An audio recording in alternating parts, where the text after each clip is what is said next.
mga idol, so bago ko makalunapam mo. Bago ko makalunapam mo. Kana sulo ng karo, ng sulo. Yan. Yan, ito naman sit up ko pa. Ito yung yan. So, filter na. Yan, ito. Sakat ko yung siya. Sakat ko dyan. Tapos, yan yung hose.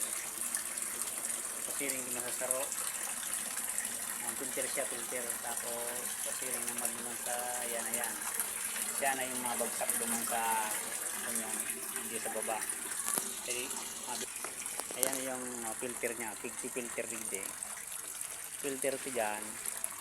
Tapos, hindi na ang filter giraray. Hindi so may o-ring siya. Hindi na so, bali dublis siya. Tapos, dublis. Yan na. Tapos pasiring na siya naman sa para ito mga tilapia dahil man masupukit siya sa indang. Yan, babasa kang tubig. Nababaon mo ng tubig yan. Bit mo sa ng tubig kaan.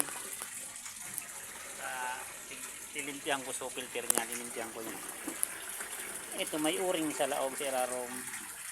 Ito pumsa na. Hali siya duman sa po. Sa pam, halik siya duman sa pam sa gride, pumsa na siya. Tapos sa kayo na ito lumanas ngayon ang power solar. Ito solar, ayan yung wire nya kan solar. Ito yung solar nya, tapos ito yung set up kan solar. Ayan, ito yung inverter nya, madiklum kaya. Tapos yung battery nya, ayan, solar.